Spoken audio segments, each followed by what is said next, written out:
السلام عليكم ورحمة الله وبركاته.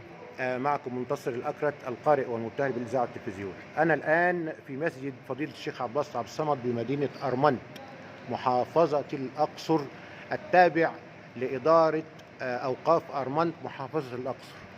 فوجئت ونوجه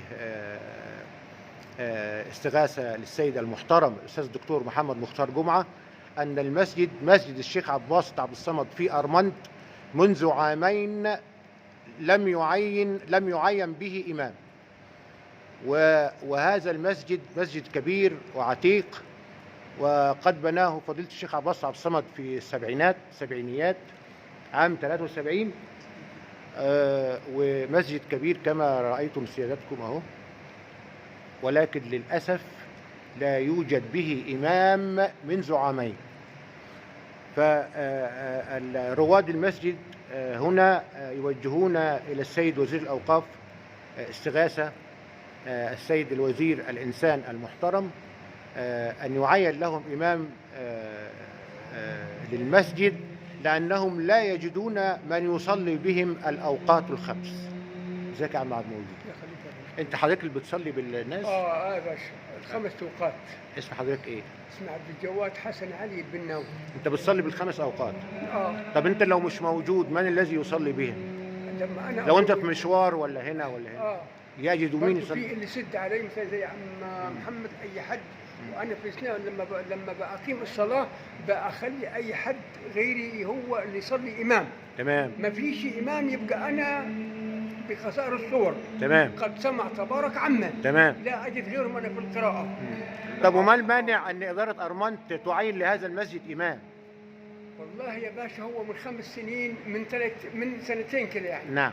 لا يوجد طبعا عندنا امام، اخر امام كان عندنا سيد نصري من نادي دنقل. نعم. سيادتك انتقل الى طيبه. تمام. اداره طيبه للاوقاف. نعم. فبعد كده طبعا يا باشا طبعا جابوا لنا شيخ من ارمنة الحيط اسمه ياسر عبد المنعم. الشيخ ياسر عبد العاطي الشاطر. عبد العاطي الشاطر. تمام. فبعد ذلك ما فيش طبعا تاني اي امام. يعني اخر مره كان الشيخ ياسر من سنتين هنا؟ لا قريب كده من 3-4 جمعة اخر حاجه كان هنا. فبعد كده طبعا يا باشا طبعا هم عينوا واحد مؤقت اسمه الشيخ احمد ابو شقير. قالوا لي ده كل جمعه راح يجيك كل جمعه فقط. يعني راجل مش على قوه الاوقاف. لا طلع على المعاش. تمام. ويعني متعين تقريبا حافظه او كده يعني. تمام. اما باقي الاوقات انا. تمام. ومعايا طبعا لو ما اخذ. طب من الذي ينظف المسجد يا عم عبد الموجود؟ 4 عمال موجودين؟ يا باشا جابهم الشيخ الجديد ده اللي اسمه جابهم امتى؟ من 3-4 ايام. يعني جم العمال جابوهم من 3-4 ايام بس. لكن من سنتين مين اللي بينظف المسجد؟ انتوا؟ احنا الرواد. رواد. بارك الله فيكم.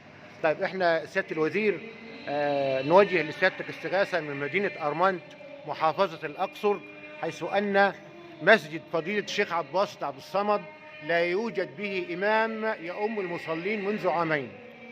فالرجاء من سيادتكم اتخاذ اللازم، وامر لاداره ارمنت للاوقاف ان يعينوا اماما باقصى سرعه للمسجد. شكرا. السلام عليكم ورحمه الله.